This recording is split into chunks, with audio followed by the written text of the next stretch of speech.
Hello everyone and welcome back to Daily Kaylee. We are still on the 13 Days of Halloween series. This episode means that we are officially halfway over with the series this year. And that makes me so sad because this is my favorite time of year. However, today's episode is an interesting one. It is about the Enfield Poltergeist.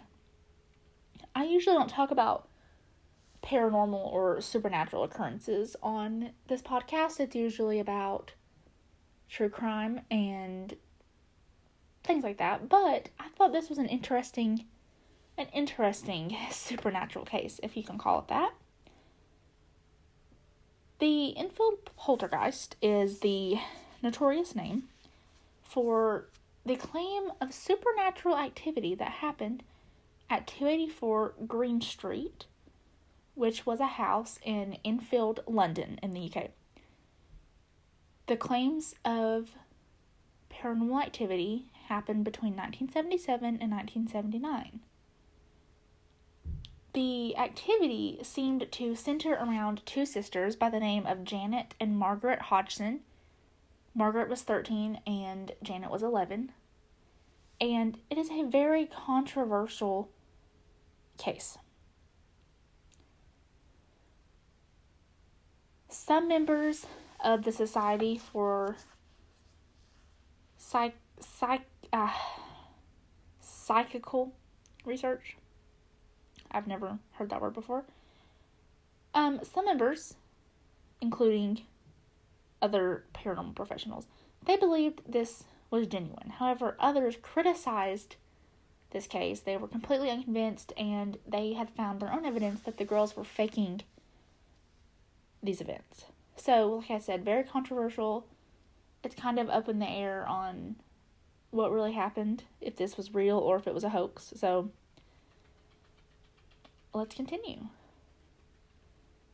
The claims began in August of 1977 when a single mom by the name of Peggy Hodgson called the Metropolitan Police to her home at, like I said, 284 Green Street in Enfield, London. She claimed she had seen her furniture moving by itself, and that two of her four children, Janet and Margaret, had heard knocking sounds on the walls. A constable reported witnessing a chair wobble and slide, but she could not determine the cause of the movement, leading her to believe it was moving by itself.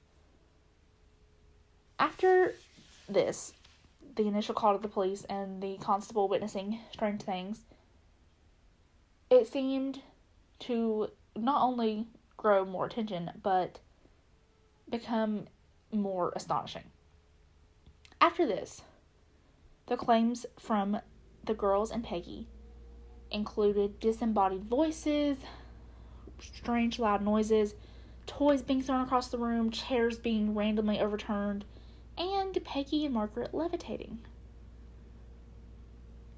For about 18 months, more than 30 people, including neighbors, researchers, journalists, you name it, they investigated, and they saw heavy furniture moving on its own accord, objects being thrown across the room, and the two girls seeming to levitate several feet off the ground. More than 30 people said they saw this with their own eyes. A lot of these investigators also not only heard knocking noises and a strange, deep voice, but they recorded it. This story was big news. It was recorded in newspapers everywhere until 1979. The Society for Psychical Research, I really hope I'm saying that correctly, a couple of its members came out to the house to investigate, and they reported whistling and barking noises coming from Janet. Well, from around Janet. It didn't seem to be Janet making this noise, but it was coming from her direction every time they heard it.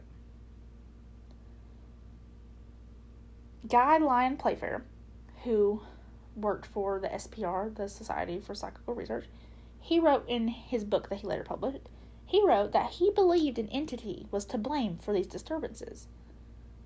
However, he doubted the legitimacy of what the children were saying.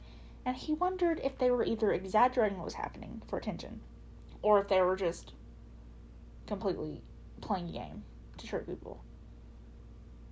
However, even though he determined that even though some of this could be faked by the girls or exaggerated, he believed that other incidents were completely legit. They could not be explained. Other paranormal investigators also visited the house and studied the case, including Ed and Lorraine Warren. They visited the house in 1978, and they were both convinced that the events happening here had a supernatural explanation. And I don't know about you, but I trust Ed and Lorraine Warren. They may have made up every goddamn thing in all of their research.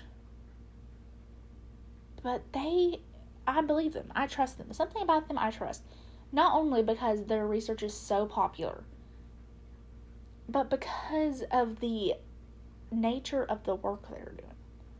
It is scary as shit. I don't think I could be a demonologist. Even if I had all of the training, my little coward heart cannot do it. So, I trust their opinion at least to an extent. Janet was, what is the word I'm looking for? She was, I guess, proven to be tricking them at certain times. Margaret was not, but Janet was. They videotaped the house and recorded the house, and they found a few things that obviously were like, okay, Janet, we see you. One of them is a video camera in a room next to hers was shooting through the door, and it caught her. They caught her bending spoons and attempting to bend an iron bar, I guess to say that these things just happened. Investigators had also observed Janet banging a broom handle on the ceiling, I guess to pretend that that loud noise wasn't her, and hiding tape recorders so that they would mysteriously go missing and there would be no explanation. I don't know if you can hear my daughter. She is supposed to be in bed, and she is in bed just having the time of her life in the dark. So if you can hear her, I think she's just really excited about this case. Back to what I was saying about Janet being sus. So, one of the strange, deep voices that the girls supposedly heard, one of them Janet called Bill. This voice would talk through Janet, which was terrifying. However, several investigators noticed that Bill, while he was talking through Janet, he had a habit of just suddenly changing the subject, and that was a habit that Janet herself had. So they were a bit perplexed on that and thought that she could have been tricking them. Janet and Margaret admitted to pranking some of the journalists in the house for certain things, but they would not admit to making up the whole thing. So, like I said, it's kind of up in the air on if it really happened or if it didn't. It's your personal belief.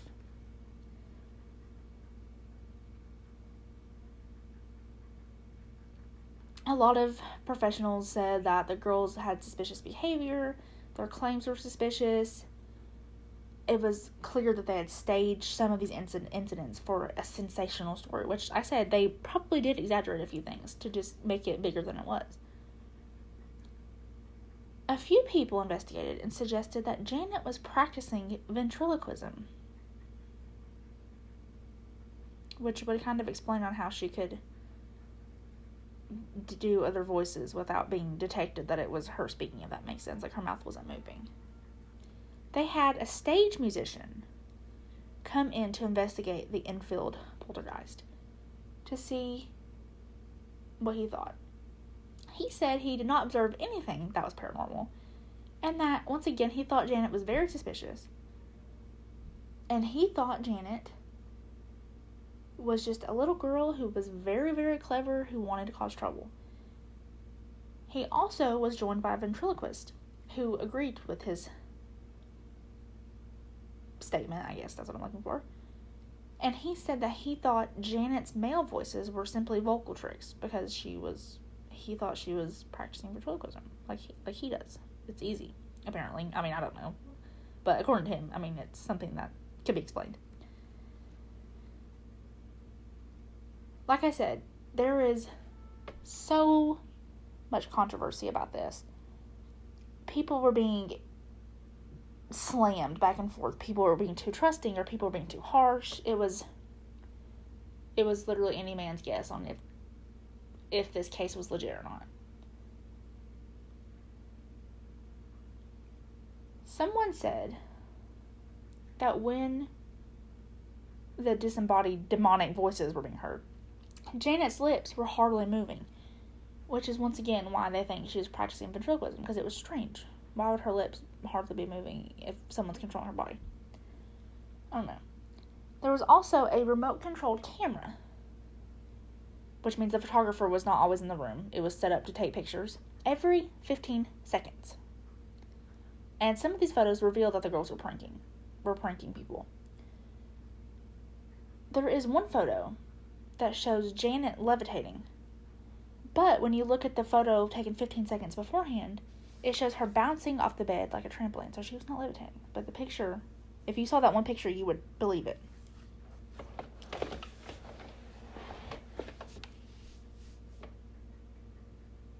There also were a few tape recorder malfunctions.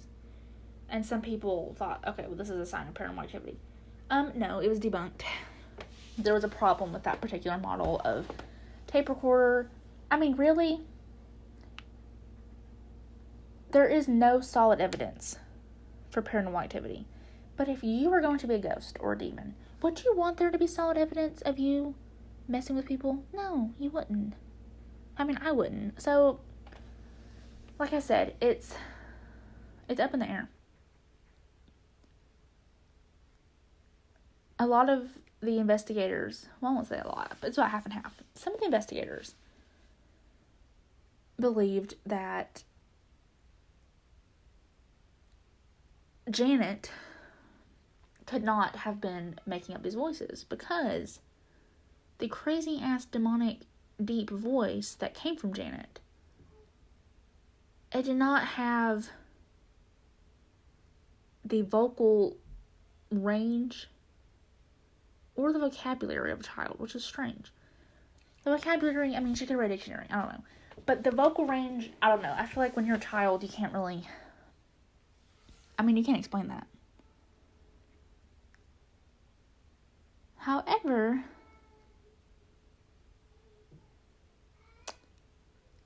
it's very sus. It is very sus. There is proof of the girls being sus and messing with shit to make it seem like something else happened.